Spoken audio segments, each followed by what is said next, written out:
Alors, je comprends qu'on est en ligne. Et nous sommes en onde. Parfait, excellent. Alors, mesdames, messieurs, chers citoyens de Montréal-Nord, bonsoir et bienvenue à cette première séance du Conseil d'arrondissement de Montréal-Nord de l'année 2021 et à la 9e séance à distance et sans public. Avant de débuter, tel qu'il est d'usage lors de ces séances, nous allons prendre un moment de recueillement. Aujourd'hui, nous souhaitons profiter de ce moment pour nous rappeler le séisme qui a lieu le 12 janvier 2010 en Haïti, ainsi que le drame qui a eu lieu le 29 janvier 2017 à la Grande Mosquée de Québec. Nos pensées vont bien sûr aux victimes, mais aussi aux familles qui, année après année, replongent dans la douleur en se remémorant ces événements. Je ne pourrais pas passer sous silence également le décès ce week-end d'un jeune homme de 26 ans à Montréal-Nord lors d'une fusillade.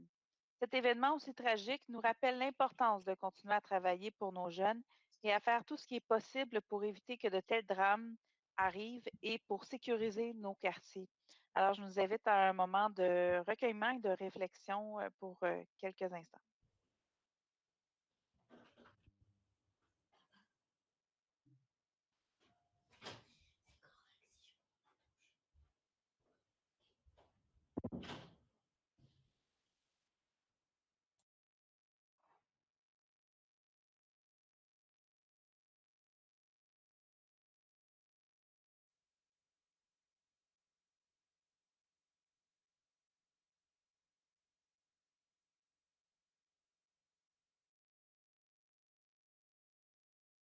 Pour poursuivre, je vais vous présenter les personnes qui sont avec nous ce soir. Alors, tout d'abord, Chantal Rossi, conseillère de la ville du district Ovid-Clermont. Bonsoir tout le monde. Madame Renée-Chantal Bellinga, conseillère d'arrondissement du district Ovid-Clermont. Bonsoir tout le monde. Monsieur Abdelak Saré, conseiller de ville du district Marie-Clarac. Bonsoir à toutes et à tous. Monsieur Jean-Marc Poirier, conseiller d'arrondissement du district Marie-Clarac. Bonsoir. Au niveau du personnel du cabinet de la mairesse et des élus, Monsieur François Purcell, directeur de cabinet. Bonne soirée et bon conseil. Merci. Alain-David Jean-Noël, chargé de secrétariat. Bonne soirée et bon conseil. Merci. Anna Miazarek, chargée de secrétariat. Bonsoir. Au niveau du personnel administratif, Madame Marie-Marthe Papineau, secrétaire d'arrondissement. Bonsoir. Madame Anne-Sophie Bergeron, agente de recherche. Bonsoir. Madame Rachel Laperrière, directrice d'arrondissement. Bonsoir et bon conseil.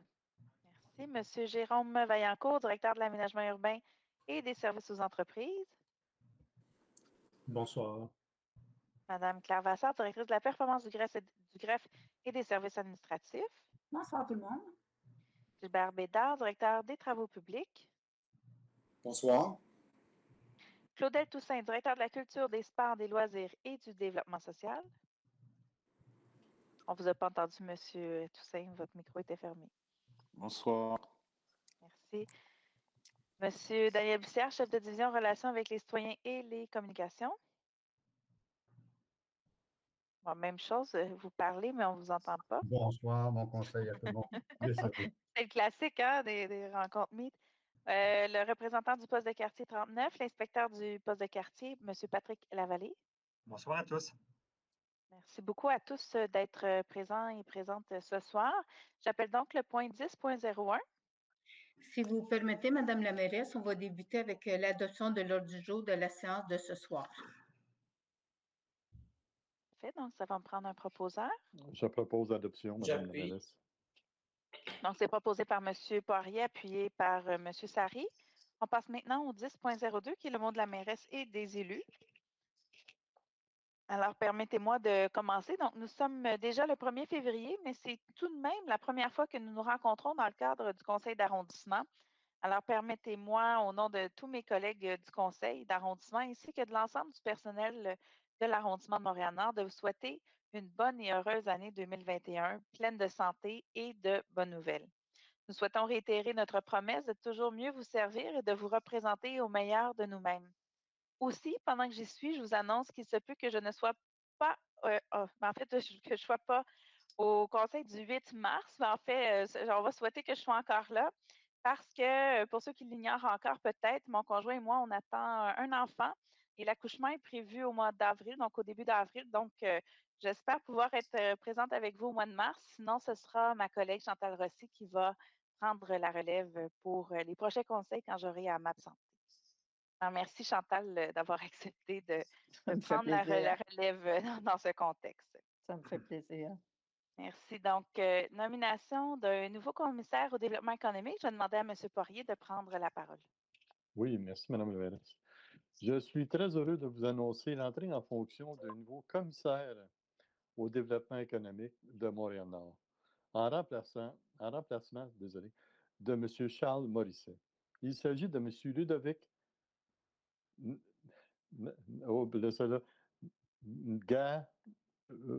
Monsieur Garoussabaillé, voilà. Garoussabagué. OK.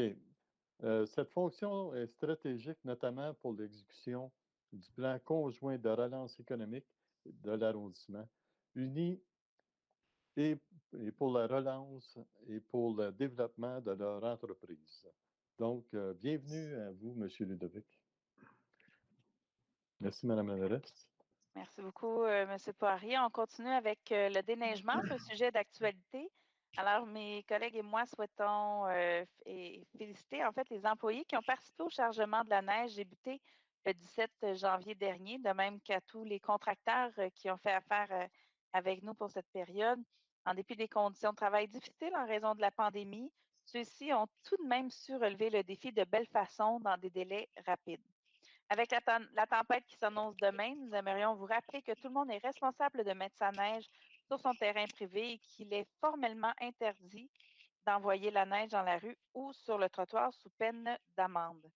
Je vais demander à mes collègues de fermer leur micro quand ils ne parlent pas pour éviter les bruits de sourdine. Merci. Je vais maintenant céder la parole à Mme Rossi. Merci beaucoup, Madame Black. C'est mon premier sujet, bien entendu, c'est le départ à la retraite d'un de nos employés, M. Pierre Touin. Mais avant de souligner son départ à la retraite, Pierre, M. Touin, au nom du Conseil, nous tenons à vous offrir nos plus sincères condoléances pour la perte de votre papa la semaine dernière. Alors, nous sommes de tout cœur avec toi, parce qu'on peut dire toi, parce que Pierre, on le connaît bien. Alors, on profite justement de l'occasion pour souhaiter une bonne retraite à Pierre Touin, chef de division voirie, qui, pendant la grande majorité de sa carrière chez nous, s'est consacré à la gestion des opérations de déneigement. Alors, merci Pierre pour ton travail pendant plus de 25 ans. Merci Pierre d'avoir été un de ceux qui a porté, qui portera toujours, je pense, le MN sur ton cœur. Ton sentiment d'appartenance pour l'arrondissement était palpable. On pouvait sentir à quel point tu donnais tout ton cœur à cet arrondissement-là.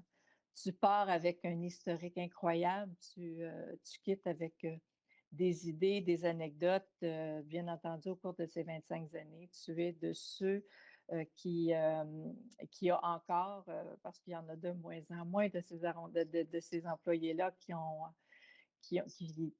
sont à Montréal-Nord depuis le début de leur carrière. Il en reste quelques-uns, mais merci. Un merci énorme pour tout ce que tu t'es consacré à l'arrondissement. Merci beaucoup. Et bonne retraite, bon nouveau défi surtout. Merci, Mme Rossi. On comprend qu'on joint tous notre voix à Mme Rossi pour d'abord souhaiter nos sincères condoléances à M. Touin, mais également pour lui souhaiter une bonne retraite. On aura l'occasion cette semaine de le saluer. Christine, on t'entend mal, s'il te plaît. C'est juste, tu peux répéter la phrase parce qu'on t'entendait très, très mal. Oui, maintenant. Est-ce que là, c'est mieux? Là, c'est beaucoup mieux, Christine. Oui. Parfait. Merci. Donc, en fait, ce que je disais, c'est qu'on joint notre voix à Mme Rossi pour souhaiter nos plus sincères condoléances à M. Touin, mais également pour lui souhaiter une bonne retraite. On aura l'occasion de pouvoir le saluer cette semaine avant son départ officiel. Alors, merci beaucoup. Donc, je vais maintenant céder la parole à M. Poirier pour la consultation publique en habitation. Merci, Mme la mairesse. Bon, nous avons lancé en janvier dernier une grande consultation publique sur le logement et les milieux de vie. Cette consultation mènera à la conception d'un plan d'action collectif en habitation. Cette démarche, intitulée Bien se loger, mieux vivre, traitera sur des enjeux d'abordabilité des logements et d'investissement dans les logements sociaux et communautaires, de soutien à l'alimentation et des conditions de logement, d'accession à la propriété, de l'attractivité de l'arrondissement et des rétentions de nos familles. Nous invitons les citoyens et citoyennes et les acteurs sociaux, institutionnels, économiques de Montréal-Nord à y participer. Pour y participer, rendez-vous sur voter.ca-Montréal-Nord. Merci et bonne soirée. Merci beaucoup, M. Poirier. Je vais maintenant céder la parole à M. Sari. Merci beaucoup, Madame la mairesse. C'est avec beaucoup d'enthousiasme que l'arrondissement de Montréal-Nord participe à un programme de dépistage à la COVID-19. Alors, c'est une participation dans les entreprises essentielles de Montréal-Nord mise sur pied par une équipe de chercheurs du Centre universitaire de santé McGill. Ce programme, lancé le 27 janvier dernier, vise à tester les groupes de personnes qui sont à risque modéré, voire élevé d'exposition à la COVID-19, et ce même si elles n'ont pas de symptômes. Des équipes mobiles se déplacent dans les lieux de travail, participant en effectuant auprès des employés intéressés à un test de dépistage en utilisant leur salive. Les commerces et les entreprises de soins essentiels qui sont intéressés à faire dépister leurs employés pourront faire la demande au numéro suivant, 438-888-6571. Merci à la Chambre de commerce et d'industrie de Montréal-Nord ainsi qu'à la CEDEC pour collaborer à cette initiative pour nos entrepreneurs dans la lutte contre la COVID-19. Merci aussi au Centre universitaire de santé McGill d'avoir choisi Montréal-Nord pour ce projet pilote. Nous sommes ouverts à toute initiative qui permettrait de venir en aide à notre population et réduirait les risques de propagation. Et finalement, un gros merci à la Fondation familiale de Trottier et à la Fondation Molson qui financent ce projet, qui contribue à la mise en place de la stratégie de dépistage qui tienne compte des milieux de travail. Nous vous invitons à vous faire tester. Si vous n'avez pas de symptômes, mais que vous en avez des doutes, faites-vous tester sans délai. Prenez un rendez-vous au 514-644-4545. Madame la mairesse, chers collègues, sur un autre sujet concernant la tuerie de la mosquée de Québec, cette année, on célèbre le malheureux anniversaire de la commémoration du 4e anniversaire du tragique attentat de Québec qui nous rappelle à nous tous et toutes l'importance de l'écoute, de la tolérance et de la cohabitation. Ma pensée va en premier aux victimes, Mamadou Taloubari, Ibrahima Bari, Aboubakr Tabti, Khalid Belkacmi, Azzdine Soufiane et Abdelkrim Hassan. Ces 6 hommes ont laissé derrière eux 17 orphelines et orphelins et 6 veuves privées de leur mari. 6 veuves qui devaient et doivent toujours expliquer la phrase suivante à leurs enfants, que papa est à jamais parti.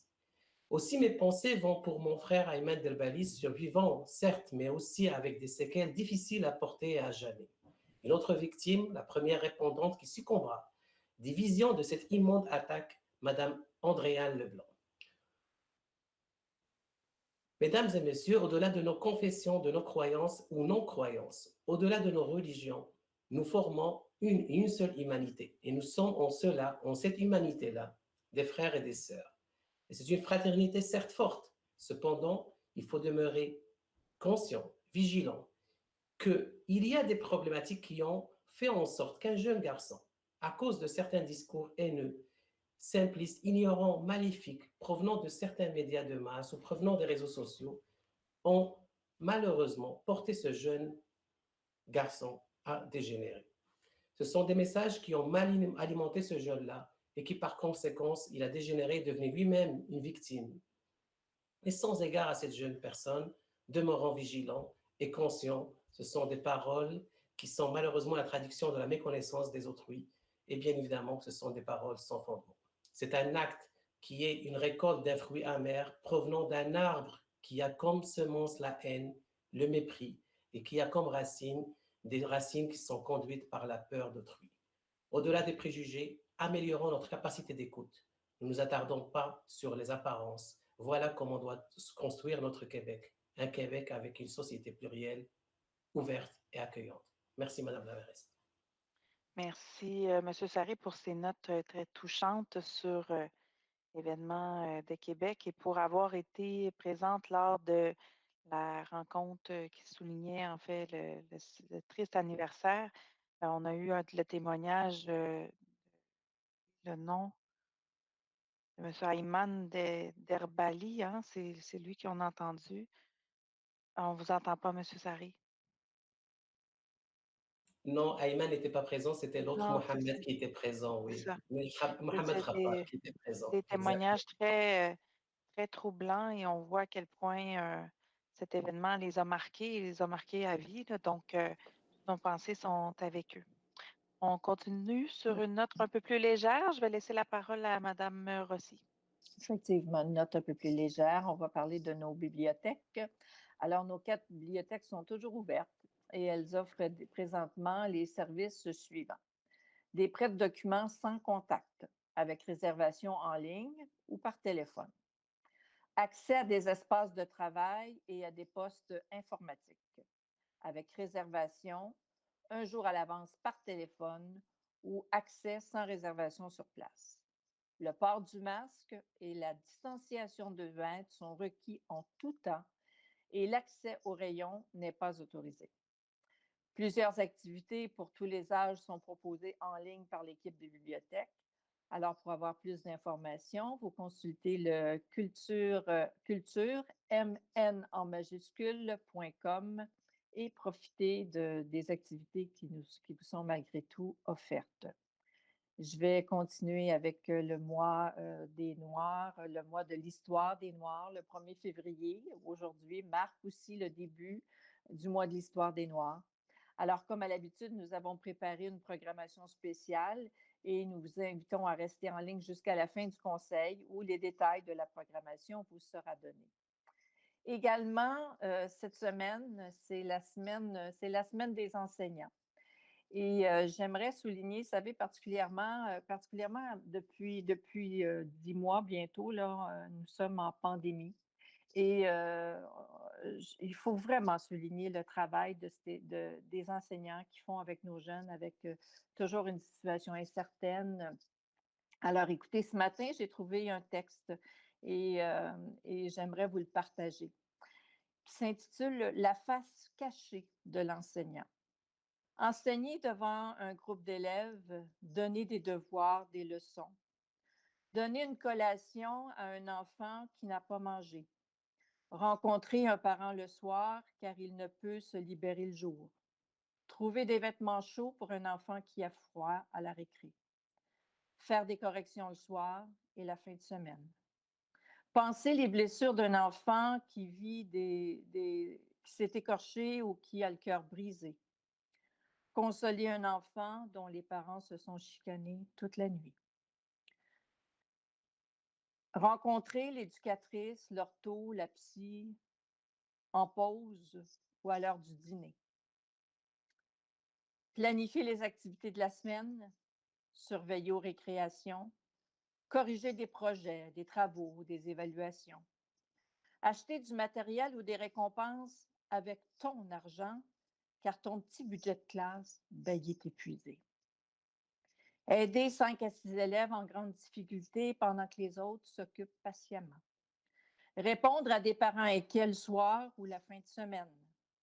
Rencontrer un enfant qui ne comprend pas que donner des coups, ben, c'est pas permis. Adapter ou modifier le plan de travail d'élèves en échec, tout en protégeant leur estime qui est si fragile. Sonner une cloche lorsqu'un enfant semble victime de violence ou victime d'abus. Se demander pour quel élève on peut couper dans des services, l'ortho, le psycho, parce qu'un autre en a aussi besoin et que là aussi, il y a eu des coupures. Alors, c'est tout ça, la face cachée des enseignants. Et c'est aussi, depuis quelques mois, de devoir se revirer sur des dissous, de se rendre à l'école le matin puis de se faire dire, ben gars, pour les 2 prochaines semaines, tu vas enseigner à distance parce que ta classe, il y a une éclosion dans ta classe. Alors, je pense qu'on doit vraiment rendre hommage à ces hommes et à ces femmes qui forment la société de demain, qui ont entre leurs mains notre société de demain, nos dirigeants de demain. Alors, ils ont un gros défi. Ils sont les phares de ces jeunes-là. Ils sont des références, des points. Combien de fois qu'on entend quelqu'un dire, ben, si je suis dans tel domaine, c'est parce qu'un professeur m'a influencé. Si je m'en suis sortie, c'est parce qu'un professeur m'a influencé. Alors, je veux vraiment lever mon chapeau à tous ces hommes et à toutes ces femmes, et particulièrement en temps de COVID, vraiment. Chapeau et merci. Merci pour ce que vous faites pour ces jeunes qui sont devant vous. Voilà. Merci beaucoup, Madame Rossi. Bien entendu, on appuie notre collègue dans tous ses propos, vraiment pour saluer le travail des enseignants. Je m'excuse quand je baisse mon micro, ça a l'air que le son est moins bon. Alors voilà, donc on poursuit donc avec Madame Bellinga. Je l'invite à prendre la parole. Merci, Madame la mairesse. Vous m'entendez bien? Oui, ça Oui, va. très bien. Alors, tout d'abord, je souhaitais, en mon nom personnel et à titre de conseillère d'arrondissement, vous féliciter, Madame Black, ainsi que votre conjoint. C'est une magnifique nouvelle de savoir que nous allons avoir une nouvelle norme montréalaise. Alors, recevez nos félicitations qui pourra Merci. explorer, grandir, vivre dans un arrondissement qu'on aime tant et qu'on veut faire évoluer positivement.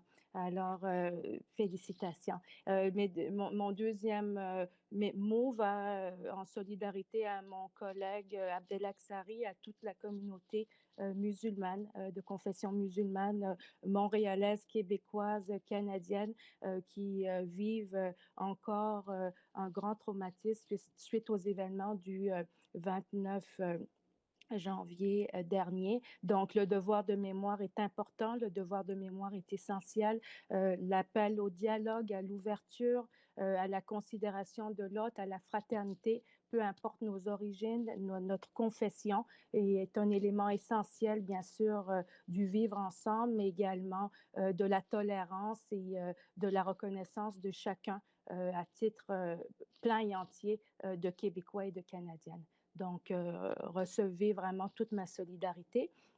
Le deuxième point, sur une note un peu plus joyeuse, bien sûr, le 1er février marque le début du mois de l'histoire des Noirs. Donc, aujourd'hui, en mon nom personnel, comme membre des communautés noires d'origine africaine, je tiens à saluer, à souligner la contribution politique, culturelle, sociale exceptionnelle, bien sûr, de nos concitoyens d'origine haïtienne, africaine, mais également du Maghreb, parce qu'il y a des communautés d'ascendance africaine également en Tunisie, au Maroc, également en Mauritanie, en Algérie, également dans le monde, au Brésil, au Pérou. Donc, ce sont des communautés, bien sûr, qui partagent parfois des langues communes, le français, l'anglais, mais également l'espagnol ou le portugais, mais également des langues nationales et des langues maternelles fortes, importantes, des dialectes qu'il faut souligner et qu'il faut continuer à mettre de l'avant dans notre culture québécoise et encourager finalement ce partage et cette richesse. Je tiens aussi en ce mois spécifiquement important pour les communautés noires à saluer le travail exceptionnel de professionnels de la santé qui sont souvent représentés par des membres de nos communautés, qu'ils soient médecins, infirmiers, infirmières auxiliaires, préposés aux bénéficiaires. C'est un mois où nous témoignons à nouveau toute notre reconnaissance et toute notre considération pour l'accompagnement que vous faites pour nos aînés, nos familles, nos enfants, et nous souhaitons donc reconnaître encore aujourd'hui votre contribution exceptionnelle. Le 5 février, bien sûr, bien sûr, marquera le lancement officiel de nos festivités à Montréal-Nord, donc en collaboration avec l'arrondissement, un itinéraire pour tous et beaucoup d'autres organismes qui pourront vous présenter une programmation riche et stimulante. Donc, on vous invite à rester très attentif à cette programmation-là. Je profiterai aussi de cette période 1er février pour souligner bien sûr la journée des enseignants, mais également souligner que du 15 au 19 février, ce seront les journées de la persévérance scolaire. Donc, il est important de souligner aussi la résilience et la grande capacité d'adaptation de nos enfants, de nos adolescents, également de tous nos étudiants qui sont dans les services, enfin en études professionnelles, parce qu'ils font de leur mieux pour passer à travers cette situation très spécifique. Bien sûr, nous devons continuer à les encourager, nous devons continuer à les outiller pour qu'ils puissent continuer à persévérer et à réussir dans leur environnement divers. Et l'arrondissement, avec différentes mesures, accompagne et soutient ces enfants. Et bien sûr, comme conseillers et élus, nous sommes là aussi pour vous entendre vos préoccupations et les relayer si nécessaire au centre de services scolaires.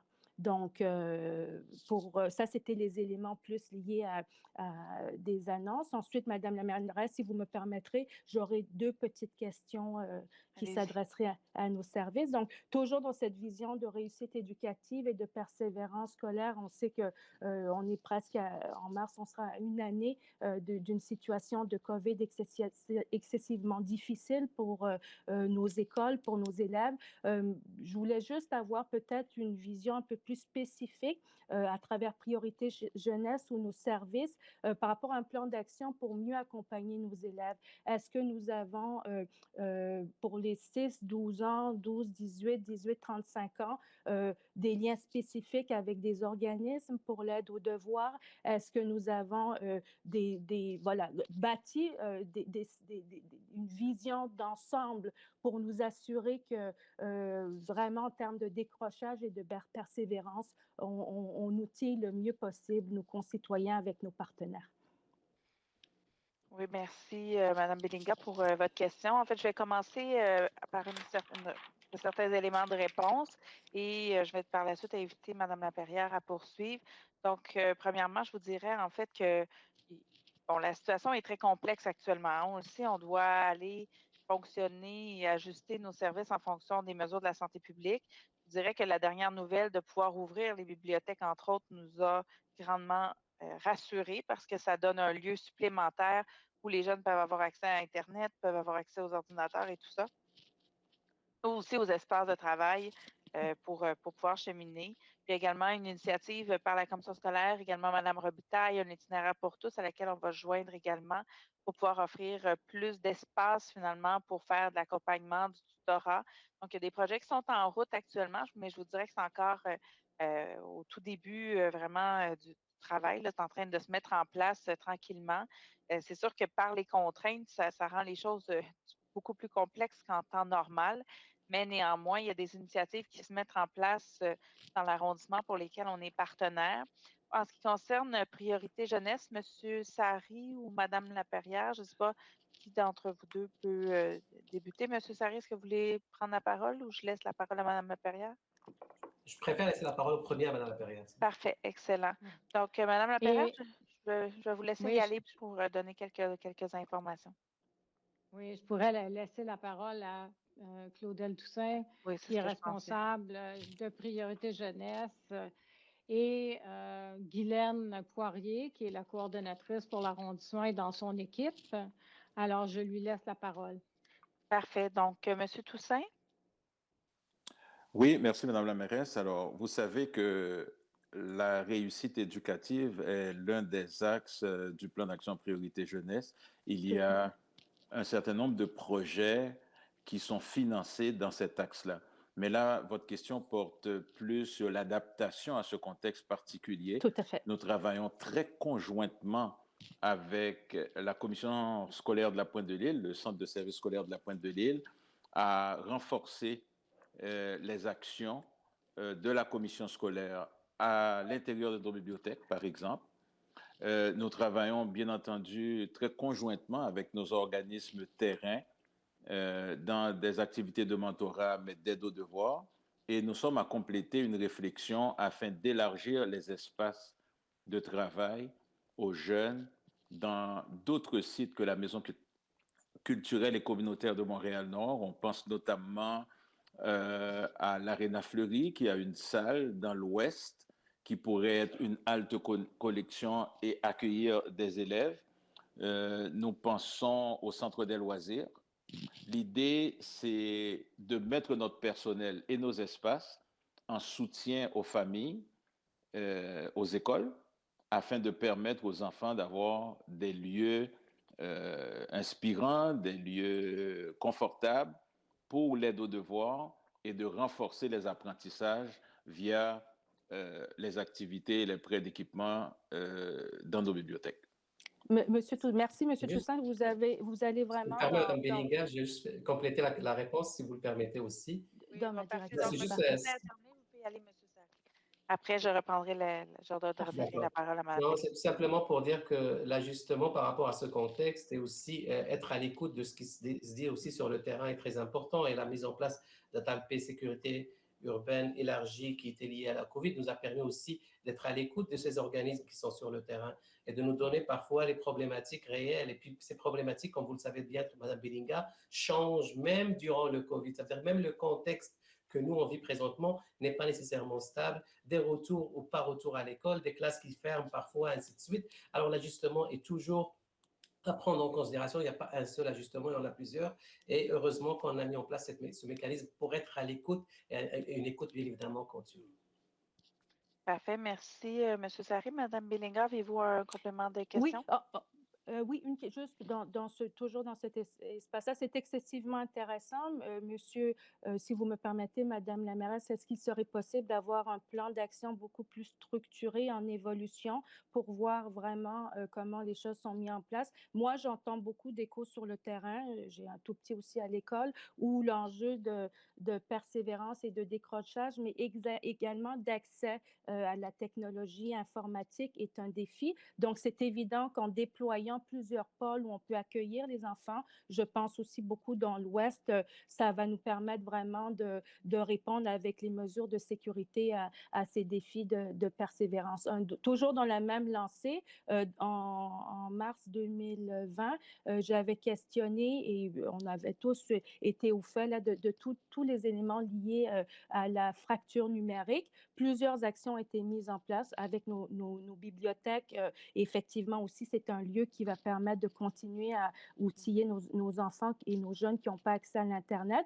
À Woodstock, la Maison des jeunes, l'ouverture, le centre de services scolaires, le PDQ qu'on remercie énormément, qui ont aussi offert de nombreuses tablettes à nos familles, ont répondu à cet aspect plus technologique. J'avais posé la question en mars 2020 sur l'aspect, la vision plus de bornes qui pourraient être déployées dans le nord-est.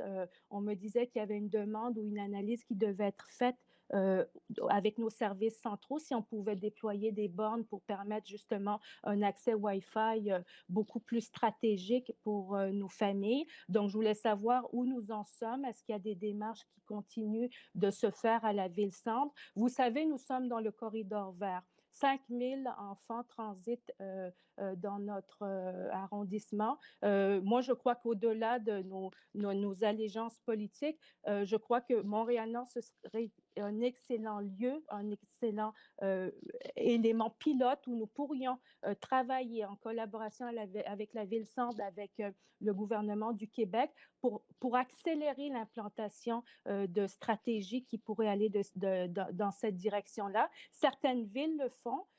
Surtout sur des campus universitaires. Donc, je suis sûre que mon collègue, M. Sarri, dans sa porteur de priorité jeunesse, mais également dans les enjeux technologiques, pourrait aussi nous outiller dans cette vision-là. Mais je crois qu'il faut accélérer le rythme et regarder comment nous pourrions déployer et faire une étude de faisabilité, déployer cette vision. Merci pour votre question. Monsieur Sarri, est-ce que vous aviez un complément d'information? Puis ensuite, je céderai la parole à Mme Laperrière. Je préfère que Mme Laperrière toujours passe en premier. Parfait. Excellent. Donc, Mme Laperrière, vous pouvez répondre à Mme Bellinga. Oui, Mme Bellinga. Alors, l'an dernier, effectivement, nous avons étudié avec la Ville différentes pistes de solutions. Malheureusement, la DRSP, la Direction régionale de la santé publique, a refusé que soient mis de l'avant des partages d'équipements dans des lieux donnés, qu'ils soient à l'extérieur ou à l'intérieur. Ça a été interdit jusqu'ici. Et on a étudié la question des bornes, la question de l'installation. Il y a la question de la compétition entre les fournisseurs. Et la Ville de Montréal ne veut pas jouer dans ce jeu-là, c'est-à-dire d'être en compétition avec des compétiteurs qui sont le marché privé. Alors donc, ils ont analysé le dossier et ont proposé Halte Connexion, qui est le fait d'ouvrir des lieux pour permettre aux citoyens d'avoir accès de façon contrôlée au plan de l'hygiène de la COVID-19. Donc, toutes les règles sont imposées aux citoyens. Alors, donc, il y aura un entretien particulier. On est à l'étude, comme le disait Claudel, de l'implantation dans notre arrondissement.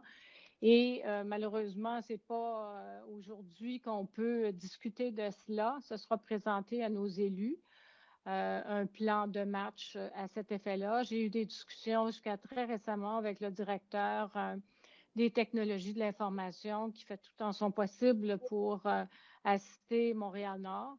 Et bien sûr, ça ne pourra être fait que dans des équipements de l'arrondissement, donc qui appartiennent à la ville, pour pouvoir contrôler la circulation de l'information et aussi contrôler la diffusion. Alors donc, ça viendra prochainement pour étude auprès de nos élus. Mais c'est en cours à la Ville de Montréal. Ça a été présenté à tous les directeurs d'arrondissement récemment et les directeurs culture, sport, loisirs, développement social aussi. Et Mme Lapérière, pour conclure. Et pour conclure, bien, on reviendra avec une réponse à Mme Belinga dès que le dossier aura été présenté. Parfait. Parfait. Excellent. Oui, allez-y, Mme Lapérière. Et fait l'objet d'une décision, ce qui n'est pas le cas encore. Seulement, merci. Monsieur Merci Sarré. beaucoup. Merci beaucoup, Mme Lapérière. Merci beaucoup, Mme la mairesse. Très pertinente question, Mme Belinga. Vous parlez de fracture numérique, c'est très important. Vous avez évoqué 2 ou 3 sujets, mais c'est beaucoup plus large que ça. Vous avez parlé de fracture par rapport à l'équipement.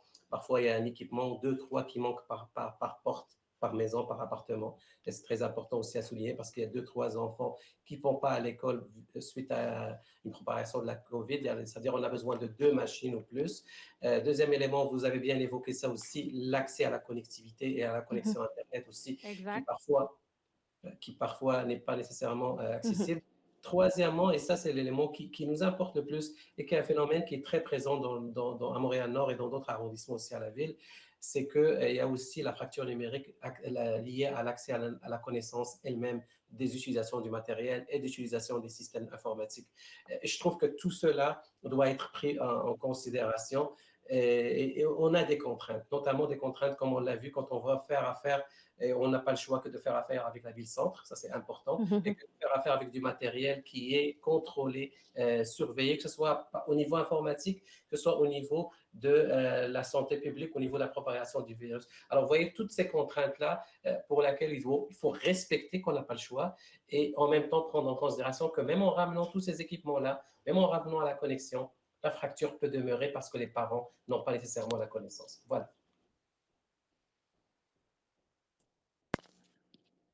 Oh, Madame Black, on ne vous entend pas. Merci beaucoup à vous deux pour, excusez-moi, je me mets sur silence pour pas d'interférence.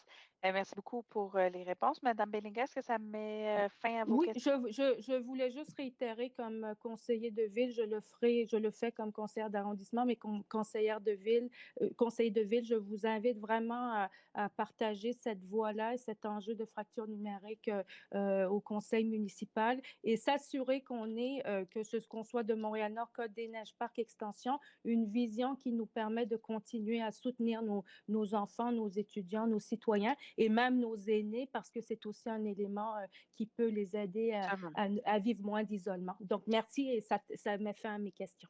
Parfait. Merci. Donc, on va poursuivre avec le point 10.03 qui est la période de questions du public. Alors, pour ceux qui se sont enregistrés à la période de questions, vous avez sûrement remarqué que nous avons changé notre façon de procéder afin de vous faciliter la tâche. Un formulaire est maintenant mis à votre disposition sur le site web de l'arrondissement que vous pouvez utiliser dès le lendemain du conseil pour inscrire votre question au conseil d'arrondissement suivant. Vous trouverez toutes les instructions à cet effet sur notre page web. Nous vous invitons à utiliser si vous souhaitez vous adresser aux membres à l'utiliser en fait si vous souhaitez vous adresser aux membres du conseil d'arrondissement. Ce formulaire est actif jusqu'à 30 minutes avant le début du conseil. Même si le conseil se déroule à distance et sans public, je tiens à rappeler que les règles restent les mêmes et que la durée de la période de questions est de 30 minutes qui, avec l'assentiment du conseil, peut être prolongée de 30 minutes et ensuite par bloc de 15 minutes. Ce soir, nous avons reçu, donnez-moi juste un instant. Enfin, on a reçu 5 questions ce soir. J'invite donc Anne-Sophie Bergeron à nommer la personne à lire sa question et nous répondrons séance tenante. Oui, alors Madame la mairesse, la première question est posée par Carmel Antoine Bessard. Bonsoir, l'arrondissement a récemment présenté son plan de développement culturel 2021-2025. Bravo. Parmi vos orientations, il y a reconnaître et promouvoir les créations locales pour contribuer à notre fierté. Comment faites-vous pour les reconnaître? Les connaissez-vous? L'arrondissement possède-t-il une vigie médiatique culturelle? Le 24 novembre dernier, un article est paru dans le Guide de Montréal-Nord sur le tome 2 de Diaspora Laquais. Comment se fait-il qu'aucun membre de votre équipe n'ait pris la peine d'entrer en contact avec l'auteur ou la maison d'édition? Pourtant, toutes deux résident à Montréal-Nord. Le livre se trouve à l'espace libraire Jacques Trouillot de l'arrondissement ou à la librairie féministe Eugélion. Merci. Alors, merci beaucoup, Mme Bessard, pour votre question. Je vais inviter M. Toussaint à prendre la parole pour pouvoir répondre à votre question ce soir. Merci, Madame la mairesse. Merci, Madame Bessard, pour votre question. Effectivement, la reconnaissance et la promotion des créations locales est un élément très fort, très central de notre plan de développement culturel qui a été lancé le 1er décembre dernier. Alors, comment on fait pour les reconnaître? Je vous dirais dans un premier temps par le Festival des Arts. Depuis 12 ans, vous savez qu'on a à Montréal-Nord un Festival des Arts qui nous permet de donner un espace, une visibilité aux créateurs, aux créatrices et aux artistes de l'arrondissement.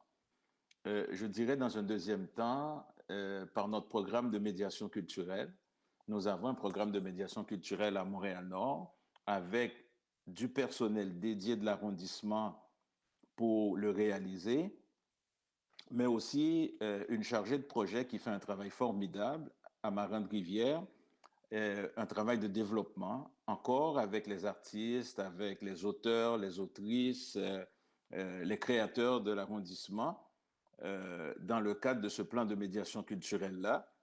Je dirais également que depuis l'année passée, nous avons lancé un programme de diffusion culturelle à l'intention de nos citoyens qui peuvent nous faire des propositions pour produire et réaliser des spectacles professionnels avec un soutien professionnel dans nos lieux de diffusion, tout comme dans d'autres espaces de l'arrondissement. Alors, c'est à la fois des spectacles et des expositions pour ce programme-là. Et en dernier lieu, on le fait à travers la table de concertation et développement culturel que vous avez lancée le 1er décembre dernier avec le plan de développement culturel où siègent les entreprises culturelles de l'arrondissement, les organismes culturels, nos partenaires des concertations, la table de quartier, la table concertation jeunesse, petite enfance. Alors, c'est par ces voies-là que nous reconnaissons et que nous faisons la promotion des créations locales. Pour l'autre volet de la question concernant... Monsieur Toussaint, si vous me permettez, je vais juste vous arrêter 2 secondes pour permettre à Anne-Sophie de poser la question parce que comme on a changé de formulaire, il y a maintenant un préambule de la question et aussi une question. Donc, Madame Bergeron, je vous demanderai de lire également la question.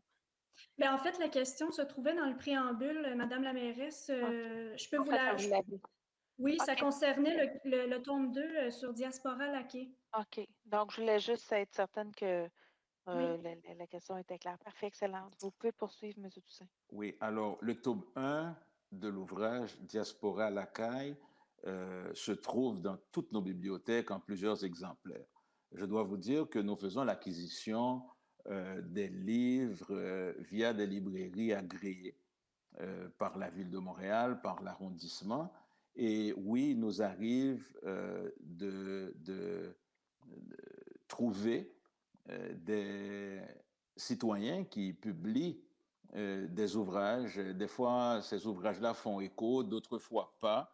Le tome 1 de Diaspora à la caille, on l'a acheté et c'est disponible dans nos bibliothèques. Et depuis ce matin qu'on a vu la question de Mme Bessard, je peux vous dire que notre équipe de bibliothécaires a déjà commandé le tome 2. Alors, je suis heureux de vous annoncer que les citoyens vont pouvoir l'utiliser, le consulter et l'emprunter dans nos bibliothèques. Alors, c'est un manquement peut-être de notre équipe. L'ouvrage a été lancé au mois de novembre en pleine pandémie, mais oui, nos bibliothécaires font une veille très attentive des publications de nos citoyens. Alors, très bientôt, je pense que la semaine prochaine, on pourra mettre l'ouvrage à la disposition de nos citoyens. Parfait. Merci, M. Toussaint. Mme Morossi a demandé la parole. Oui, je veux également dire que nous nous sommes dotés aussi à travers ce plan de développement culturel-là, nous nous sommes dotés d'une politique d'acquisition d'œuvres d'art où, justement, on veut faire l'acquisition à travers le Festival des arts, à travers les expositions qui vont avoir lieu dans l'arrondissement, faire l'acquisition d'œuvres d'art qui sont faites par nos artistes ou par des artistes invités. Et c'est justement pour pouvoir reconnaître, c'était justement le but de cette politique d'acquisition d'œuvres d'art. Je l'ai dit au moment du lancement, c'est très audacieux pour un arrondissement de se doter d'une politique d'acquisition d'œuvres d'art, mais on y tenait justement parce qu'on voulait encourager les artistes locaux, on voulait promouvoir nos artistes locaux et ces œuvres d'art-là seront exposées dans nos bâtiments, dans nos bibliothèques, dans les bureaux d'employés.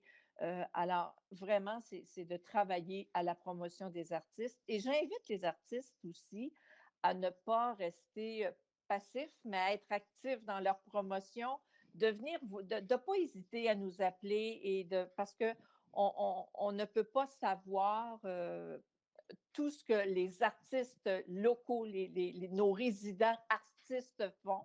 Alors, je vous invite à nous faire valoir ce que vous faites et on sera toujours fiers des artistes nord-montréalais et on sera toujours à l'affût et à l'écoute des artistes nord-montréalais. Merci, Mme Rossi.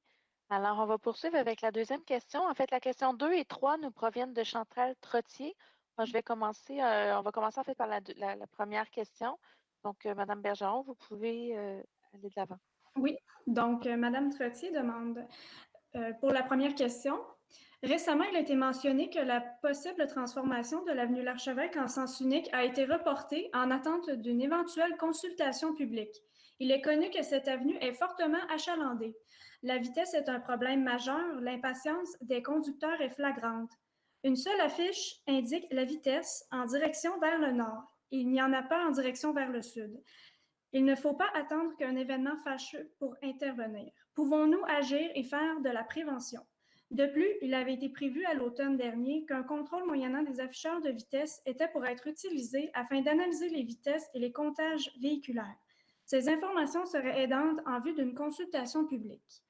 Donc, Mme Trottier demande à quand l'installation d'afficheurs de vitesse? Est-ce possible en attendant les futurs développements sur son avenir de sécuriser en y imposant des affiches sur les limites de circulation fixées à 30 km/h? Merci, Mme Bergeron. J'ai quelques éléments de réponse pour Mme Trottier, que je remercie pour sa question. Alors, l'installation de l'afficheur est dans les éléments de planification de l'équipe de mobilité de l'arrondissement, mais il y a une liste d'interventions de ce type qui est assez imposante. Alors, ce qu'on a demandé, en fait, c'est d'acheter plus d'équipements, entre autres, parce qu'on se rend compte, on l'a dit dans nos priorités de l'année, que ça faisait partie des éléments on voit bien que les citoyens sont préoccupés. On voyait beaucoup moins de questions dans les dernières années en ce sens-là. Donc, on va s'équiper, hein, on va s'équiper de matériel pour pouvoir aller faire, entre autres, des comptages. Et dans le fond, pour celui de l'archevêque, ça devrait être installé rapidement selon ce que j'ai comme information de nos équipes. Les détails des outils de communication sont en cours de finalisation aussi pour entamer la démarche de consultation. Donc, vraiment, on est dans cette démarche-là. Pour la signalisation du 30 km par secteur, certains panneaux sont installés visibles, mais une révision de cette signalisation est déjà prévue. Évidemment, c'est une partie de cette rue est couverte par la zone de l'arrondissement déjà à 30 km. Donc, c'est à 30 km. En même temps, on entend bien votre demande qu'on puisse ajouter minimalement au moins un panneau sur l'autre sens pour faire en sorte que les gens puissent avoir l'information. Alors, voilà, j'espère que ça répond à votre première question. Je vais demander à Mme Bergeron de pouvoir lire la deuxième. Oui, donc Mme Trottier mentionne que sur le site de Trafic Logix, il y a une référence qui se lit ainsi.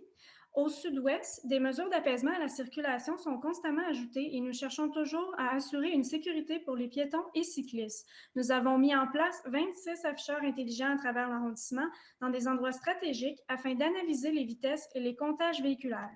Ces afficheurs nous permettent d'avoir des données en temps réel ainsi qu'un historique pour n'importe quelle journée à n'importe quelle heure. Grâce à ces données, nous sommes en mesure de juger de la nécessité d'ajouter des mesures telles que dos down, du marquage accentué ou l'installation de bollards. Donc, on fait référence à une publication qui concerne l'arrondissement sud-ouest. Pourquoi l'arrondissement de Montréal-Nord n'utilise pas ces afficheurs pour l'amélioration de la sécurité? Ces panneaux sont très efficaces pour sensibiliser les conducteurs. Alors, encore une fois, merci, Mme Trottier, pour votre question. On comprend bien que les enjeux de circulation vous intéressent de façon importante. Je vais demander à M. Vaillancourt, qui est notre directeur de l'aménagement urbain et du service aux entreprises, à pouvoir vous répondre. Il va pouvoir vous donner des compléments d'information. Ça me fait plaisir de répondre à la question, Mme Trottier. Alors, Mme Laverse, vous l'avez dit tout à l'heure, on vient d'acquérir des nouveaux modules qui sont encore plus performants. Là. On se rendait compte qu'on manquait d'équipements. Donc, on a acheté plusieurs équipements juste avant les fêtes. Et donc, ils sont arrivés. Ça a pris du temps à cause de la COVID, mais ils sont arrivés. Il y en a quelques-uns qui restent encore à arriver, dont une catégorie pour le comptage vitesse et volume de circulation, puis une belle catégorie aussi pour les radars pédagogiques qu'on appelle, donc les afficheurs. Mais c'est certain que, comme vous le mentionnez dans votre préambule, tout ça fait partie d'un bouquet ou d'un ensemble de mesures qu'on doit mettre en œuvre. Puis c'est ce qu'on a présenté auprès des élus. Il va y avoir d'autres éléments qui vont être présentés prochainement, un peu à l'image de ce que vous voyez dans ce que vous avez vu sur le site du Sud-Ouest ou à Rivière-des-Prairies, avec une procédure très claire, une démarche très claire pour les citoyens aussi qui font les demandes pour des équipements d'apaisement de circulation, c'est-à-dire des bollards ou des dos down, etc. Mais on n'est pas rendu là. Pour ce qui est de votre question précise sur les mesures, ben oui, effectivement, on est d'accord avec vous, puis c'est pour ça qu'on a acheté les équipements. Puis la séance de formation avec les travailleurs est prévue d'ailleurs la semaine prochaine, la semaine du 8, c'est ça, on a une formation avec le fournisseur et les travailleurs qui vont installer puis gérer ces équipements-là. Donc, vous devriez les voir sous peu dans le paysage nord-montréalais. Merci beaucoup, M. Vaillancourt. Et comme je le disais d'entrée de jeu, tous les enjeux de circulation, on comprend bien que ça vous préoccupe, mais ça préoccupe aussi beaucoup de citoyens. Alors, c'est dans cet état d'esprit qu'on est depuis le début de l'année, même de l'an passé, là, qu'on a accéléré certains éléments qui vont faire en sorte justement qu'on va pouvoir être mieux outillés pour faire face à ces situations. Et dans cette foulée qu'on a même réorganisé certaines équipes pour pouvoir répondre mieux aux attentes des citoyens. Madame Rosset, je vois que vous avez levé votre main. Juste une petite précision aussi. Au printemps, Madame Trottier, vous allez voir apparaître, et puis j'en parle parce que ça me tenait vraiment à cœur, là, vraiment, j'ai trouvé ça, c'est des bollards, mais c'est des enfants, ça va être particulièrement dans les quartiers où il y a les écoles, les parcs. Alors, c'est des bollards, c'est des enfants grandeur nature qui nous indiquent un 30 km/h. Alors, c'est très, très parlant comme signalisation, c'est très interpellant de voir un enfant grandeur nature qui tient un 30 km/h. Là, vous allez voir que vraiment, ça nous, comme disait Mme Black, ça nous tient à cœur également. Absolument. Absolument. Donc, merci encore une fois, Mme Trottier, pour vos questions. Mme Rossi, je crois que votre main est encore levée. faudrait la baisser, merci. Ensuite, on a une question de Daroui Meriem. Alors, Madame Bergeron, vous pouvez la lire, s'il vous plaît. Oui, donc la question porte sur l'état des parcs et les aires de jeu à l'arrondissement. Pourquoi on ne voit pas de changement dans l'état des parcs et des aires de jeu à Montréal-Nord? Durant l'été, on est obligé de nous déplacer dans d'autres arrondissements comme Antique, Cartierville ou Saint-Léonard pour que nos enfants puissent jouer. Il y a un manque de modules et aussi l'insalubrité dans les lieux. Bien, merci beaucoup, Mme Bergeron, pour la lecture et pour là où la citoyenne qui nous a écrit. En fait, je vais vous avouer que je suis très surprise de votre question et de vos éléments sur lesquels vous nous partagez ce soir. Je vais vous dire que les investissements dans les parcs, on en fait une priorité depuis de nombreuses années. Alors, actuellement, il y a certains parcs qui sont, oui, toujours en rénovation, mais en même temps, il faut se donner le temps de tous les réaménager. On parle du parc Henri Bourassa, du parc Aimé-Léonard, qui sont vraiment en pleine reconstruction et où on a vu plusieurs nouveaux modules arriver. Le parc Sabrevois, entre autres, dans l'ouest de Montréal-Nord aussi, parc Maurice-Bélanger, où on a rajouté des jeux d'eau. Le parc Ménard a tout été refait aussi avec les jeux d'eau. Bref, on a plusieurs installations. Oui, il y a certains parcs qui restent encore à faire, bien entendu, mais vous comprendrez qu'on est vraiment dans une lancée où on en rénove à chaque année plusieurs. Même le parc Chabot qui est plus au centre. Donc, je ne sais pas à quel endroit vous habitez, mais on vous tend la perche. En fait, je vous tends la perche ce soir à nous réécrire, à m'envoyer un courriel sur mon adresse christine.black@commercialmontréal.ca et pour nous indiquer de façon un peu plus précise qu'est-ce que vous voulez dire exactement. Parce qu'on pourra, bien entendu, faire un suivi et pouvoir vous donner peut-être certaines informations. Je ne sais pas si vous avez eu l'occasion de vous promener dernièrement, mais disons qu'on a plusieurs opportunités qui sont présentes pour les enfants. Et en ce qui concerne l'insalubrité, ben, s'il y a des éléments à corriger, notre équipe des travaux publics sera présente pour pouvoir le faire. Mais je vous dirais que dans les dernières années, on n'a pas reçu tant de plaintes que ça. Et quand il y avait des plaintes, on les adressait et nos équipes allaient faire un tour pour s'assurer que tout soit correct pour les enfants. Donc, vraiment, ce soir, je suis un peu surprise de votre message et je vous inviterai à me réécrire pour qu'on puisse échanger davantage sur vos préoccupations. Et je terminerai sur cette note en vous disant qu'on met vraiment les bouchées doubles pour faire en sorte que les jeunes puissent avoir des activités, surtout cet hiver, entre autres avec la COVID. On le sait que c'est plus difficile. Donc, il y a des patinoires qui sont mis à la disposition des citoyens, mais également des buts cette année qui sont là et qui peuvent aider, dans le fond, les enfants à aller s'amuser à l'extérieur, que ce soit au parc Sauvé, au parc, je ne veux pas en oublier, Aimé-Léonard, au parc Henri Bourassa et au parc Pilon, si je ne me trompe pas. Toutes les informations sont sur notre page Internet. Je vois également que M. Bédard, le directeur des travaux publics, avait levé la main. Donc, M. Bédard, vous souhaitez intervenir? Oui, juste un petit élément d'information pour l'insalubrité dans les parcs. Merci beaucoup. Merci pour la question. Écoutez, pour l'insalubrité dans les parcs, c'est certain que cette année, ça a demandé une vigilance. Étant donné que les parcs ont été une certaine période fermés complètement et inaccessibles, beaucoup d'achalandage aussi parce que les citoyens ont vraiment occupé les parcs de façon importante et c'est normal parce que c'était les seules activités qu'il y avait dans le secteur. Donc, on a réajusté nos modes opérationnels durant l'été, durant la période estivale. Absolument. Merci pour la précision.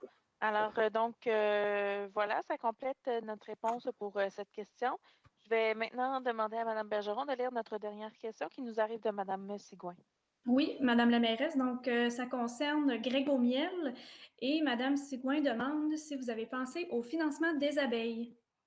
Eh bien, Madame Sigouin, vous allez être heureuse d'apprendre que ce soir, il y a un montant qui va être octroyé à l'organisme Grégomiel, en fait, par parole d'exclus, mais pour le projet de Grégomiel. Donc, je vous invite à rester connecté à notre séance pour pouvoir en apprendre davantage un peu plus tard. Alors, c'est à l'ordre du jour du conseil ce soir.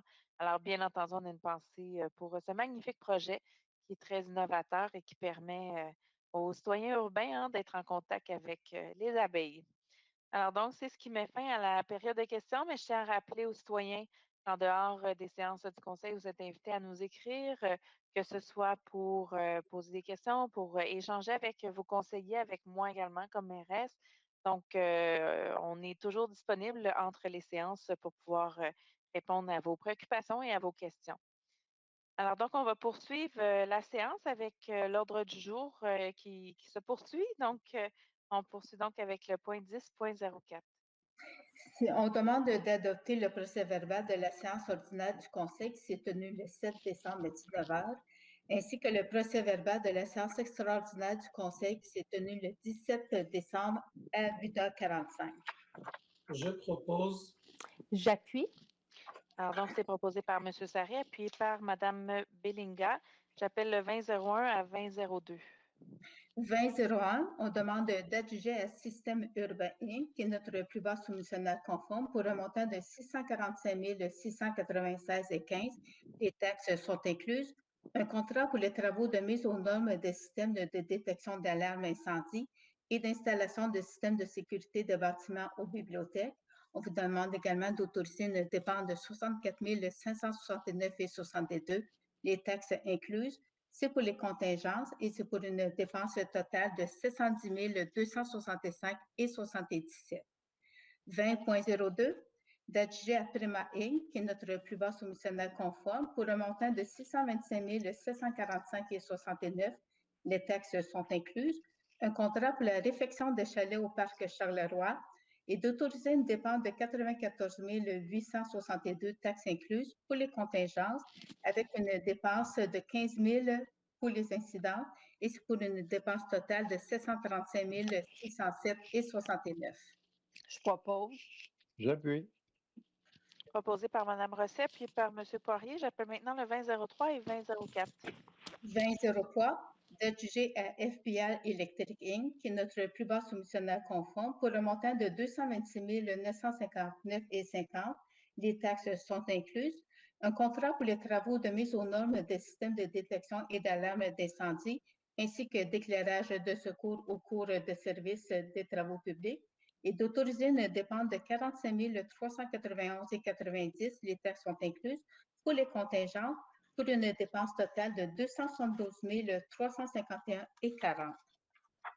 Le 2004, d'octroyer à la Société pour la prévention de la cruauté envers les animaux, la SPCA, pour un montant de 200 000, taxes incluses, un contrat de service de refuge pour animaux et de contrôle d'animaux errants. C'est pour la période du 1er janvier 2021 au 31 décembre 2022, avec une option de renouvellement d'une année. On vous demande d'approuver le projet de convention à intervenir. Je propose. J'appuie. Proposé par M. Poirier, appuyé par Mme Rossi. On passe donc au 2005 à 2006. 2005, d'adjuger à 93 31 48 54 Québec Inc., qui est notre plus bas soumissionnaire conforme, pour un montant de 136 245,37. Les taxes sont incluses. Un contrat pour des services d'essouchement d'arbres publics. Le 20.06, de rejeter la soumission qui a été déposée dans le cadre de l'appel d'offres 1084, CITA pour les travaux de remplacement des revêtements de plancher de la bibliothèque Henri Bourassa de l'arrondissement. Je propose. J'appuie. C'est proposé par M. Sarré, appuyé par Mme Bellinga. 2007 et 2008. 2007, d'approuver le projet d'entente de partenariat pluriannuel 2021-2023 intervenu entre la Ville de Montréal et l'arrondissement Montréal-Nord et un itinéraire pour tous. C'est un projet d'entente qui s'inscrit dans les objectifs du cadre de référence de l'arrondissement Montréal-Nord intitulé Programme d'aide financière et entente de partenariat avec les organismes à but non lucratif 2020-2025 qui a été adopté en décembre 2019. Le 2008, on vous demande d'accorder une contribution financière de 155 467 à un itinéraire pour tous. C'est pour l'animation de sa programmation annuelle d'activité 2021. On vous demande d'approuver le projet de convention. C'est une subvention qui s'inscrit dans le cadre de la nouvelle entente de partenariat pluriannuel 2021-2023. Je propose. J'appuie. Donc, c'est proposé par Mme Rossi, appuyé par M. Sarré. Je dois vous dire qu'on est très emballés de voter ce soir cette entente pluriannuelle avec l'organisme Un itinéraire pour tous. Donc, c'est tout à fait dans la logique, en fait, de la politique d'attribution de fonds qui a été votée en décembre 2019, donc il y a un peu plus d'un an. Alors, on souhaite pouvoir consolider nos partenariats avec les différents partenaires communautaires avec lesquels nous travaillons. Alors, ce soir, c'est donc cette entente avec un itinéraire pour tous qui est adopté, de même que l'entente pour l'année en cours. Alors, j'en profite pour saluer le directeur, M. Ousseynou Ndiaye, et saluer toute l'équipe pour leur travail et leur dévouement en ces temps de pandémie. Alors, on va passer maintenant, donnez-moi juste un petit instant, au 2009 à 20.10. 2009, on demande d'accorder une contribution financière de 35 000 à un itinéraire pour tous et pour l'embauche d'un intervenant jeunesse visant à assurer une présence active à la bibliothèque de la Maison culturelle et communautaire de Montréal. On vous demande également d'approuver le projet de convention intervenir. Le 20.10, d'accorder une contribution financière de 15 000 à un itinéraire pour tous et pour le projet animation de soirées de jeux vidéo à la Maison culturelle et communautaire de Montréal-Nord. C'est pour l'année 2021. On vous demande d'approuver le projet de convention à intervenir également. Je propose. J'appuie. Proposé par M. Sarré, appuyé par Mme Rossi. Donc, ces deux autres projets qui sont réalisés en fait par l'Organisation itinéraire pour tous. Alors voilà, donc on poursuit maintenant avec le 20.11 et j'inviterai Mme Sigouin à être bien attentive à ce point. D'accorder une contribution financière de 1 000 à l'organisme Parole d'exclus pour le comité Greg Aumiel. C'est afin de les aider à poursuivre le projet de ruche urbaine et ce, ça mène le budget discrétionnaire des élus. Alors, on propose. J'appuie. Alors donc, proposé par Mme Rossi, appuyé par Mme Beninga. Oui, M. Sarré? Ben, on appuie tous, sinon... Oui, c'est ça. Effectivement, on appuie tous. C'était très important pour le groupe de Parole d'exclus avec Greg Aumiel qu'on puisse soutenir ce projet. Donc, c'est vraiment avec beaucoup, beaucoup de plaisir ce soir qu'on soutient cette autre initiative communautaire qui a lieu dans notre arrondissement. On poursuit donc avec le 20.12. On vous demande d'approuver le projet d'ADADA qui modifiait la convention intervenue avec l'Institut Pacifique. C'était pour le projet Activités éducatives pour les enfants de 5 à 12 ans. Je propose. J'appuie. C'est proposé par M. Poirier, appuyé par M. Sarré. J'appelle maintenant donc le 3001 à 3003. 30.01, on vous demande d'approuver de déposer les rapports mensuels en date du 30 novembre 2020 ainsi que du 31 décembre 2020. Le 30.02, d'approuver de déposer les rapports sur l'exercice du pouvoir délégué en date du 30 novembre 2020 ainsi que le 31 décembre 2020. Le 30.03, d'approuver de déposer la reddition de compte pour l'année 2020 de la gestion des contingences, des variations de quantité, des frais incidents et des déboursés dans les appels d'offres et les contrats. Je propose. J'appuie. Proposé par M. Sarré, appuyé par M. Poirier. Alors, on va passer maintenant au 4001.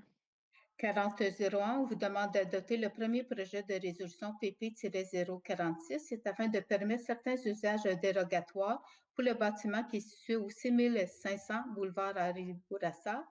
Et le tout est abattu de notre règlement sur les projets particuliers de construction, de modification ou d'occupation d'un immeuble. Je propose. J'appuie.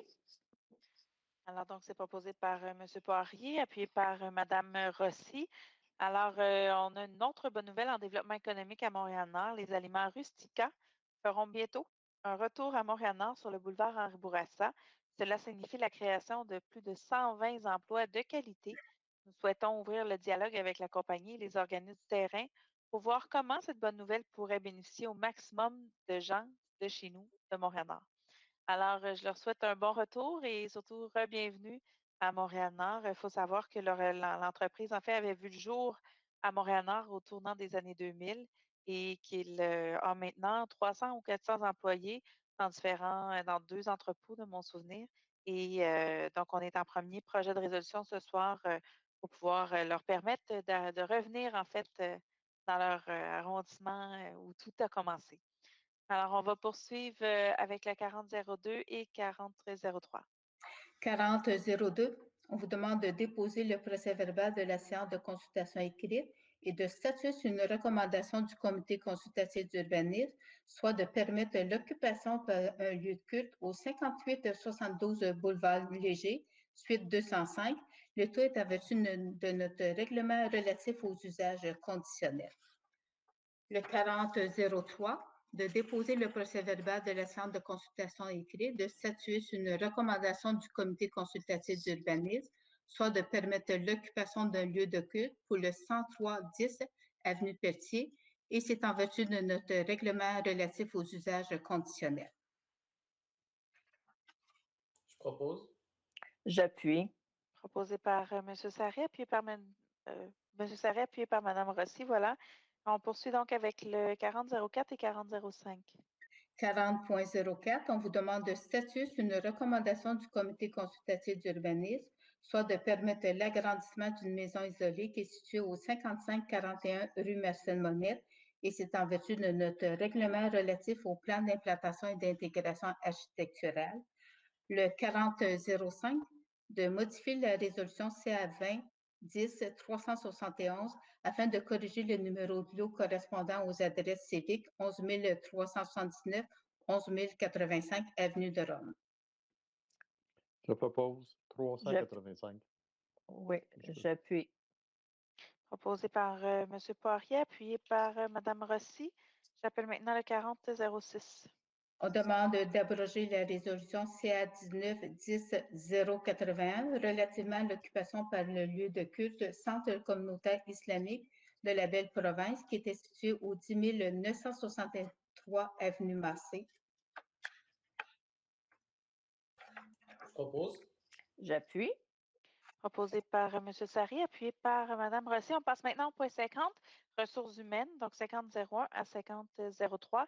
Et Mme Papineau, je vous demanderais de faire une pause entre chaque point pour que je puisse faire certaines salutations. Parfait. 50.01, on demande de nommer M. Yves Equila à titre de chef de section, soutien général à la direction des travaux publics, avec une période de probation de 12 mois, et c'est à compter du 6 février, et c'est en vue d'un statut permanent à cet emploi. En fait, vous pouvez poursuivre, je le ferai lorsque ce sera approuvé, je suis en train d'y passer. Parfait. Le 50.02, d'autoriser la création d'un poste permanent d'agent de recherche et développement durable en contrepartie de l'abolition du poste temporaire d'agent de recherche et développement durable. C'est à la direction des travaux publics, et ça, c'est à compter du 6 février 2021. Le 50.03, de nommer M. Raoul Colomb-Castillo à titre de contremaître acadieux et Dieu. C'est pour la période du 20 février au 1er mai et contremaître voirie parc à compter du 3 mai. C'est à la direction des travaux publics.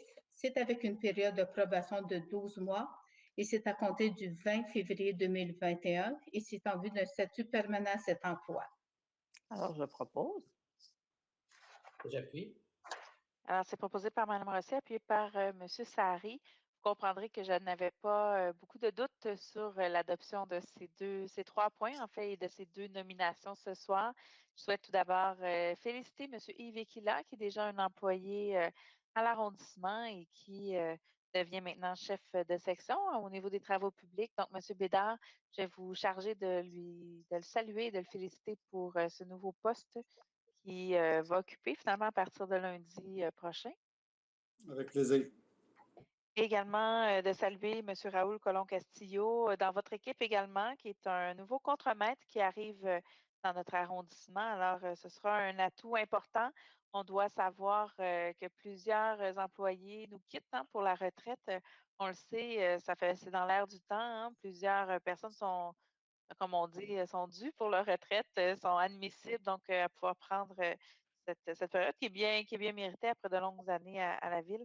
Alors, l'arrivée de nouvelles personnes dans des postes clés, comme des postes de chef de section, de division et de contremaître, ben pour nous, c'est des nouvelles, c'est du rafraîchissement dans nos équipes et en même temps, ça permet à ceux qui étaient là depuis longtemps de pouvoir profiter de beaux jours après avoir travaillé pendant autant d'années. Alors, M. Bédard a salué M. Colomb-Castillo également de notre part pour le féliciter pour son arrivée. Puis j'imagine qu'on aura l'occasion de le rencontrer sous peu. Avec plaisir. Merci. Je vais lui faire le message. Et à M. Yves Equila. Absolument. Merci beaucoup. Alors, on poursuit avec le dernier point, le 60.01. On demande de déposer au conseil municipal le bilan annuel 2020 de l'arrondissement Montréal-Nord sur l'application du règlement sur l'utilisation des pesticides, le règlement 04-041. Je propose. J'appuie. Alors, c'est proposé par M. Sari, appuyé par Mme Bellinga. Donc, c'est le dernier point, mais on a plusieurs éléments d'information à vous partager ce soir. Donc, je vais demander à M. Collin qui s'occupe du PowerPoint de poursuivre. Voilà. Alors, COVID-19, installation ou service de Montréal-Nord ouvert ou fermé. Voilà. Alors, ouvert, les bureaux Accès Montréal, le comptoir des permis, bibliothèque, prêt de documents et accès à des postes informatiques, à patinoire extérieure, glissade, trottinette des neiges aussi qui est offert, on va en parler un petit peu plus loin, par l'organisme La Route de Champlain. Fermé, donc tout ce qui est aréna, maison culturelle et communautaire, centre de loisirs et piscine. En ce qui concerne les activités culturelles et sportives, je vais céder la parole à ma collègue, Mme Rossi. Alors, pour les activités culturelles, il y a des expositions, une exposition à la bibliothèque Henri Bourassa et à la MCC. En ligne sur Zoom ou sur Facebook, il y a des ateliers pour adultes, le Qigong, Parlons français, Introduction aux fausses nouvelles et le cyberharcèlement. Des conférences aussi sur une nouvelle façon de vivre, des ateliers pour les jeunes Espace F, création de masques africains, cours de dessin, heures de conte, des rencontres avec les artistes Rodney Saint-Éloi et Rodney Désir, spectacle au rythme de la camerata quand les marionnettes font la fête. Alors, comme je vous l'ai dit précédemment, vous pouvez trouver les détails sur culturemn.com. Et également, comme je vous ai parlé, le mois de l'histoire des Noirs, on entame le mois de l'histoire des Noirs aujourd'hui. Alors, l'édition sera bien entendu virtuelle. Plusieurs organismes partenaires, notamment un itinéraire pour tous pour les soirées d'ouverture et de clôture. 17 activités variées pour tous les âges, contes, cinéma, causeries, rencontres d'artistes, spectacles de musique, ateliers de création, expositions. Alors, pour avoir ces détails-là, c'est sur montréal.ca/MTL Nord. Est-ce que je continue avec les besoins d'aide? Ou... Alors, si vous avez besoin, vous avez besoin d'aide tant au niveau pour l'aide alimentaire, vous faites le 211. Si vous sentez que vous avez besoin de parler dans cette période difficile, le CIUS du Nord de l'île de Montréal vous écoute. Vous téléphonez au 514-940-3300. Et je répète parce que ce numéro-là est vraiment important. Si vous avez besoin de parler, si vous sentez que ça ne va pas, vous faites le 514-940-3300. Vous voulez aider, vous voulez mettre la main à la pâte, la main à la roue, vous voulez devenir bénévole, alors vous appelez le 514-328-1114. Pour la COVID, pour les cliniques de dépistage, vous faites le 514, le 644-4545 ou tout simplement le 811. Information santé, 514-366-6673. Vous êtes victime de violences conjugales ou de violences familiales. Vous savez, le couvre-feu n'a pas à faire en sorte que vous restiez dans un foyer où vous n'êtes pas bien, où vous êtes violenté, où il y a un problème familial. Alors, en tout cas, 911 ou le 1-800-363-9010, vous n'hésitez pas une seconde pour le faire. Autre service, un numéro unique multilingue, c'est le 211. Pour plus d'informations, vous consultez notre site le site montréal.ca/Montréal-Nord. Vous pouvez aussi nous suivre sur Facebook, facebook.com/MTL Nord, ou vous abonner à notre infolettre, infolettre.mtl-nord.com, ou appeler le 311 pour d'autres services. Pour les activités sportives, alors les patinoires extérieures, un nouvel anneau de glace maintenant disponible au parc Lacordaire, en plus de celle des parcs Carignan, Oscar, Charleroi et Sauvé. Découvrez le mini-pot du Nord jusqu'au 21 mars au coin des rues Charleroi et l'Archevêque. Une belle activité. Alors, les buttes de glissade, il est possible de glisser sur les 4 buttes de l'arrondissement au Parc Pilon, au Parc Sauvé, Parc Henri-Bourassa et Parc Aimé-Léonard. Vous apportez vos crazy carpets, comme on dit, et vos articles de glisse. Trottinette des Neiges, superbe parcours de 4 km au bord de la rivière des Prairies en collaboration avec la route de Champlain. Alors, c'est assez particulier à Montréal-Nord et parcourir ça sur le bord de la rivière, ça vaut la peine. Alors, est-ce que je vous cède la parole pour la dernière? On va y aller pour la dernière. Donc, la prochaine séance du Conseil est prévue le lundi 8 mars, jour de la femme, à 19h. Alors, on va vous attendre avec impatience. D'ici là, prenez soin de vous et bien entendu, s'il y a quoi que ce soit, n'hésitez pas à nous faire signe. Ça nous fera plaisir d'être là pour vous. Madame Belinga, je vois que vous aviez levé la votre main. Je voulais juste vous dire, nous sommes des élus. Vous savez combien c'est important pour nous d'être avec vous, la proximité, les yeux dans les yeux quand nous vous parlons, d'être loin de vous, c'est excessivement difficile, mais il faut continuer à respecter les règles. On le réitère, c'est important. Il faut continuer à rester aussi connecté, parler à notre famille via Zoom, via les réseaux sociaux, les appeler. Et surtout, je voulais aussi vous rappeler qu'il y a la Saint-Valentin qui arrive. Donc, nous souhaitons vous dire aussi combien nous vous aimons, combien nous sommes avec vous et combien nous pensons à vous. Et nous souhaitons de tout cœur que vous restiez en sécurité et que nous puissions, dans les prochains mois, vous retrouver en santé et vraiment reprendre, dans la mesure du possible, des activités plus en personne. Alors, voilà. Merci, Mme Belinga. Monsieur Sarré?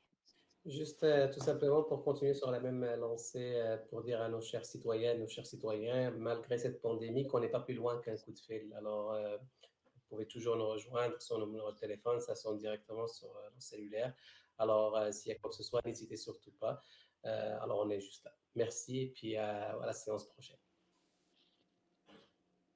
Alors, excellent. Donc, merci à tous. Merci à l'équipe de l'administration d'avoir été présente ce soir et d'avoir préparé tous les documents en vue de cette rencontre. Il y a beaucoup de travail derrière un conseil comme ce soir. Donc, merci également à la technique, M. Stéphane Collin, également notre maestro, que je ne sais pas son nom de ce soir, qui est avec nous. Alors, on vous salue, on vous remercie d'être là pour s'occuper de tout ce qui nous entoure pour nous permettre d'être en ligne sur le web avec vous et également Mme Laperrière et toutes vos équipes, mes collègues élus, les collègues du cabinet. Donc, merci beaucoup et au plaisir de se revoir le 8 mars prochain. Bonne fin de soirée. Merci à tous. Bonne fin de soirée. Merci, Mme Bonne fin de soirée. Au revoir. Merci. Bonne soirée tout le monde. Bonne soirée. Bonne soirée tout le monde.